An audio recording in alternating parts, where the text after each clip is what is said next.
Prezados ouvintes, no último podcast, o deputado Luiz Paulo nos falou sobre os acontecimentos mais marcantes da semana. E nesse novo episódio do podcast RJ em Debate, vamos continuar na mesma linha, ou seja, com a sua análise sobre os principais pontos que tiveram continuidade ou mesmo fatos novos desse período.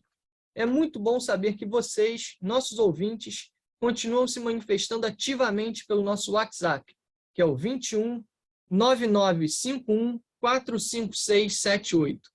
Participe, deixe sua opinião, suas críticas e sugestões. Meu nome é Pedro Rogar e esse é o podcast RJ em Debate. Sejam todos muito bem-vindos ao nosso bate-papo dessa semana. Bom dia, deputado Luiz Paulo. Mais uma semana começando e, junto com essa semana, mais um episódio do nosso podcast RJ em Debate. Tudo bem com o senhor? Tudo bem, Pedro. Queria primeiro saudar as nossas ouvintes e os nossos ouvintes do podcast RJ em Debate. Semana importante, né? Porque tivemos eventos mundiais e nacionais relevantes. Podemos citar a COP27, que está sendo feita lá no Egito, né? Que o futuro presidente Lula participou ativamente. Temos ainda lá no nosso Oriente Médio, né, a realização de mais uma Copa do Mundo no Catar, né, e aqui temos todas as discussões a respeito do governo de transição, né, governo que vai assumir em 1º de janeiro de 2023. Isso aí, deputado. O senhor já falou aqui sobre a Copa do Mundo, que é o maior evento futebolístico, né, realizado a cada 4 anos. Eu sei que o senhor é apaixonado por esporte, principalmente pelo futebol. E aí eu pensei em fazer um bate-bola futebolístico para começar esse episódio do nosso podcast. O senhor topa? Sempre é muito positivo falarmos sobre futebol, até porque, mesmo não estando em podcast, invariavelmente, uma vez por semana, alguém argui ou se conversa sobre futebol. E é um esporte que eu aprecio muito, né? Todos sabem da minha paixão pelo Flamengo, mas na época da Copa é hora de torcer pelo Brasil. Uma seleção com 26 jogadores, 23 jogam no exterior e somente 3 no Brasil. 2 do Flamengo, o Pedro e o Everton Ribeiro, e um no Palmeiras, o goleiro Everton. Então, a Copa está aí. Deputado. Bom, vamos iniciar aqui. A Copa do Mundo iniciou em 1930. Das Copas que o senhor assistiu, de todas elas, qual é que mais te marcou? Ô Pedro, 1930, eu sou antigo, mas eu não tinha nascido, então eu não assisti, né? Eu nasci no finalzinho de 45. Então, a primeira Copa do Mundo que eu tive consciência, ainda era menino, né? Foi a Copa de 50, aqui no Maracanã. Foi o jogo final, onde nós fomos derrotados por 2-1 pelo Uruguai. Então, a minha percepção de Copa foi uma percepção inicial muito triste, né? Porque nós tínhamos, nessa época, uma grande seleção, mas eu não tenho condição de avaliá-la. Para mim, a seleção que mais me marcou foi a seleção de 70, né? Porque foi o momento que o Brasil se tornou tricampeão, né? E foi uma seleção de muita qualidade, né? Porque ter num time Pelé, né? Ter num time Rivelino, ter tido Clodoaldo, né? Então, um time Tostão, Jairzinho, né? A gente é capaz até hoje de saber essa seleção decor. Para mim, foi uma seleção de muito bom padrão futebolístico e uma seleção vencedora. Bacana, deputado. Agora, não sei se o senhor sabe, ou se os nossos ouvintes sabem, a seleção brasileira é a única que participou de todas as edições da Copa do Mundo. De todas essas seleções brasileiras que já disputaram uma Copa do Mundo, na sua opinião, qual tinha um elenco mais forte? É muito difícil, viu, Pedro, a gente comparar jogadores de futebol de épocas diversas, porque altera-se a forma física do jogador, as táticas de jogo, né? Então, é muito difícil de você fazer essas comparações, né? Mas eu continuo dizendo, a Copa de 70, para mim, tinha o maior elenco de craques. Por exemplo, pouco se fala nas Copas de um Gerson, famoso canhotinha de ouro, né? Que é da Copa de 70.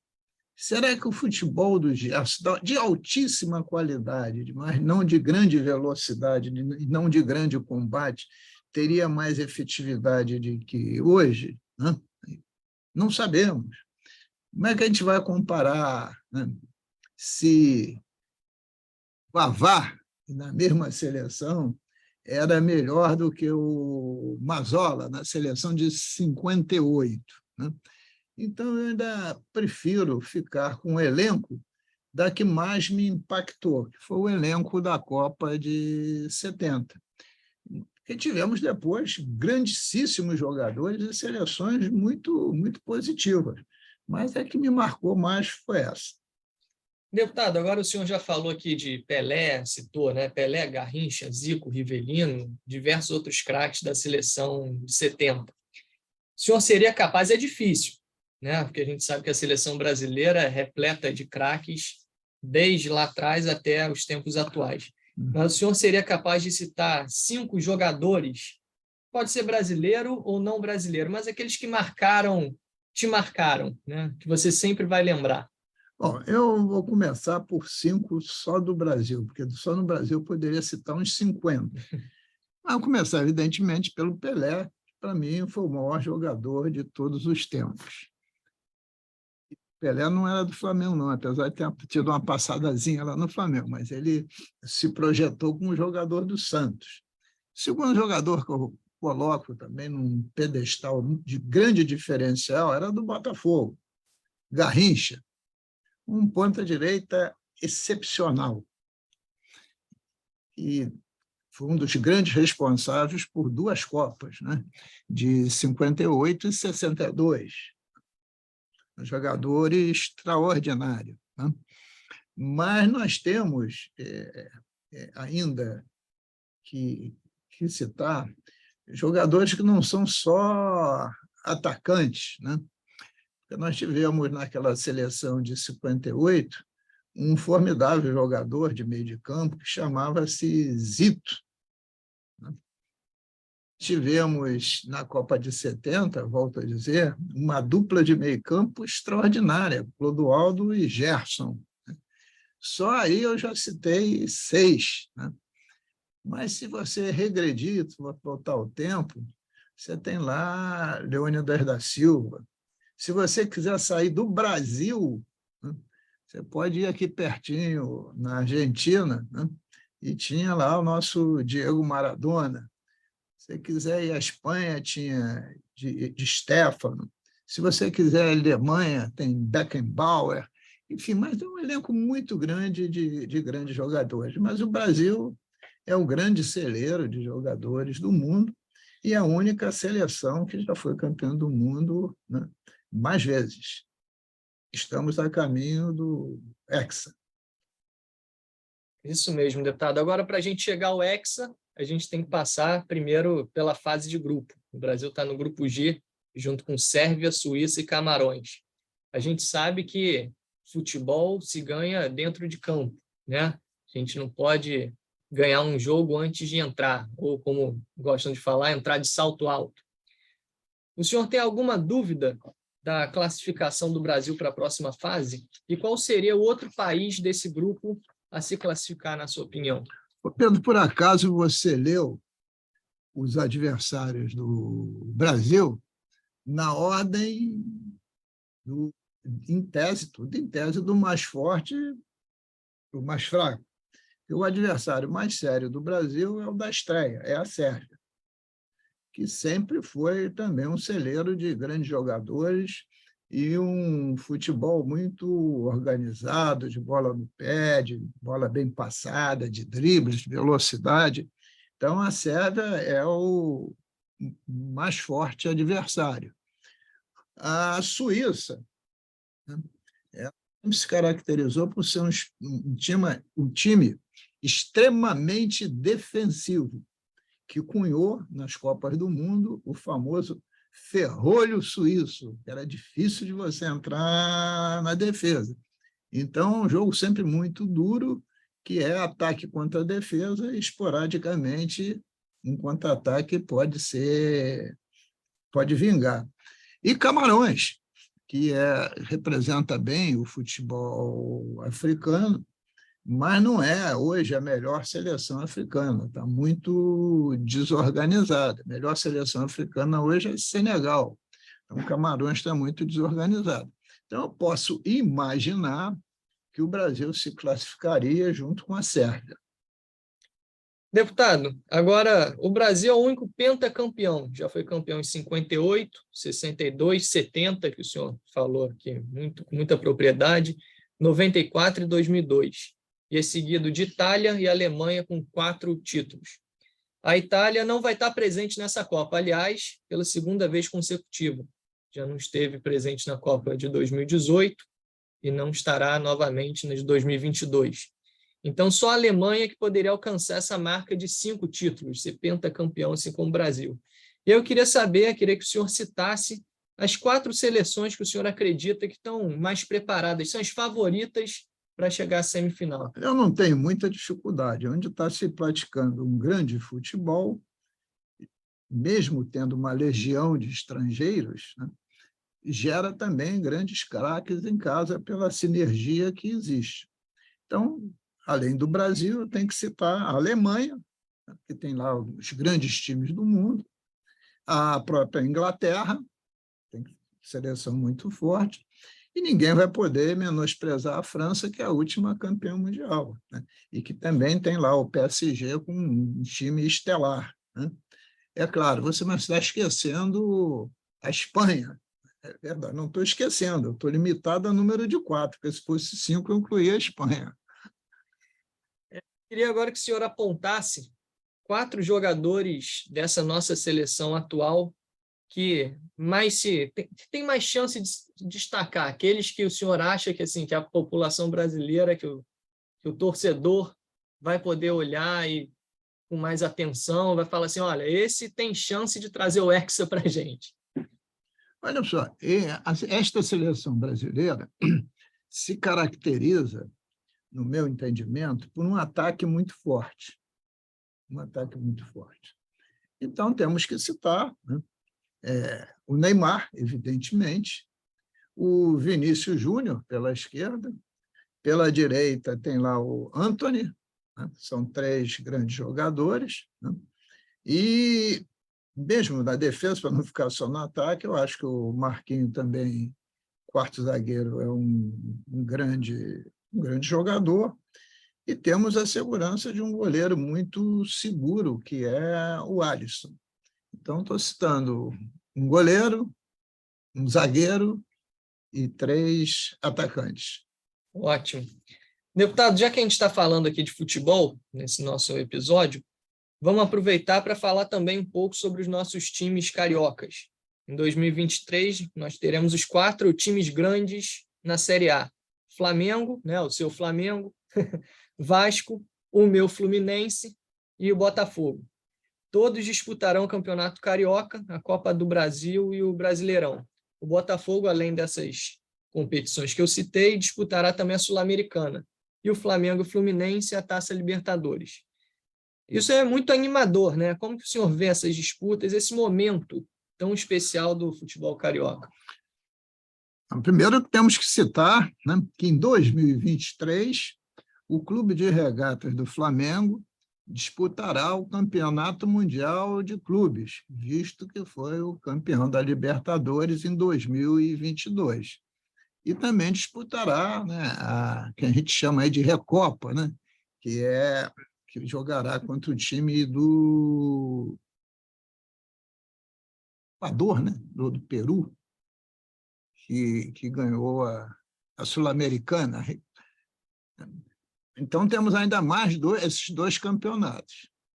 Então, eu quis citar isso, porque o Flamengo vai abrir o Campeonato Carioca com uma sobrecarga de jogos. Por isso que eu estou citando, né? Só por ser Flamengo. Mas, inexoravelmente, os dois grandes favoritos para o campeonato carioca são Flamengo e Fluminense, ou Fluminense e Flamengo, como você queira, porque estão, como dizia um famoso jogador de futebol do Flamengo, estão em outro patamar se comparados hoje ao time do Vasco e do Botafogo. Então, entendimento, essa dupla Fla-Flu é a dupla que melhor vai representar o futebol carioca em todas as competições. Agora, se serão campeões da Libertadores de 2023 ou do Brasileirão, isso vai depender também da performance de outros times de futebol, de outras praças, como São Paulo, como o Rio Grande do Sul, Paraná e Minas Gerais, que têm colocado sempre os finalistas nessas competições. Perfeito, deputado. Agora, mudando um pouco de assunto, saindo do futebol, porque senão, né, se deixar, eu sei que o senhor gosta muito de futebol, eu também, a gente vai ficar aqui falando por muito, muito tempo. Mas, para a gente mudar um pouco de assunto, e antes de encerrar esse episódio, o senhor já falou aqui na introdução falou rapidamente sobre a COP27 e a participação do Brasil, a presença do presidente agora eleito Lula. E o senhor acredita que o Brasil cumpriu o seu papel nesse evento? Pela primeira vez nos últimos 4 anos, sim, né? Porque na medida que o presidente da República não foi o presidente da República eleito, que vai conduzir o país nos próximos 4 anos. E deu uma mensagem importante, né, do desejo do Brasil de frear o desmatamento, né, e não só frear, mas dar relevância e importância às questões ambientais pelas suas repercussões mundiais, que afeta o clima e, enfim, afeta a vida das pessoas. No justo momento que se celebrou a humanidade ter chegado a 8 bilhões de pessoas. Ora, 8 bilhões de pessoas com necessidade de se alimentar. O Brasil é um dos berços, né, da produção de grãos do mundo, né? E, ao mesmo tempo, tem milhões aqui também com fome. Então, a questão ambiental passa por diversas vertentes, tem que ter cooperação, tem que ter ajudas aos países menos desenvolvidos, porque são os que mais sofrem com os desastres ambientais. Isso foi um dos temas centrais da COP27. Então, o Brasil tem que se inserir profundamente nessas discussões e agir no sentido de termos o equilíbrio ambiental. Deputado Luiz Paulo, chegamos ao final de mais um podcast e nós nem sentimos o tempo passar, né? Isso é muito bom. Tenho certeza que os nossos ouvintes gostaram muito. Espero que, assim que acabar a Copa, a gente possa fazer mais um podcast comemorando o Hexa e comentando sobre tudo que ocorreu nessa Copa de 2022. E antes do deputado apresentar o já tradicional quadro Bola Dentro e Bola Fora da semana, eu gostaria de lembrar que você, ouvinte, pode acompanhar a atuação do deputado, além das redes sociais, Facebook, Instagram, também pela TV Alerj, às terças, quartas e quintas-feiras, na parte da tarde, onde o expediente inicial começa às 14 horas e às 15 horas iniciam-se as discussões e votações. E continuem divulgando para os seus amigos, seus familiares, o podcast RJ em Debate, que está aqui toda semana disponível para você. E vamos agora sim ao quadro Bola Dentro e Bola Fora, com os pontos positivos e negativos da semana, na análise do deputado Luiz Paulo. A bola fora de hoje vai para os últimos acontecimentos ocorridos aqui na nossa Baía de Guanabara, quando um navio graneleiro que estava ancorado na Bahia há 6 anos, né, as suas âncoras se romperam e ele, levado por uma tempestade que se abateu aqui, abalroou vãos da Ponte Rio-Niterói. E isso paralisou por mais de 3 horas a Ponte Niterói e colocou em risco ter ocorrido algo de grave na estrutura da ponte. E, felizmente, a ponte resistiu à pancada, que não pegou do pilar, pegou na viga, mas não foi de grandes proporções. O que bateu não foi o casco, foi principalmente a parte superior da embarcação, que era uma embarcação de 200 metros de comprimento, né? É inacreditável que, como um navio abandonado, fica ancorado na Baía de Guanabara, com litígio judicial, por 6 anos, sem se vistoriar as âncoras que foram se deteriorando, sem achar que isso não ia provocar uma tragédia que quase veio a ocorrer. Aliás, a Baía de Guanabara ela está com um lixo marítimo imenso, entre grandes e principalmente de pequenas embarcações, deve ter lá quase 200. E a responsabilidade é geral, é da União. Por quê? Porque a Companhia dos Portos é que tem que administrar essas contradições.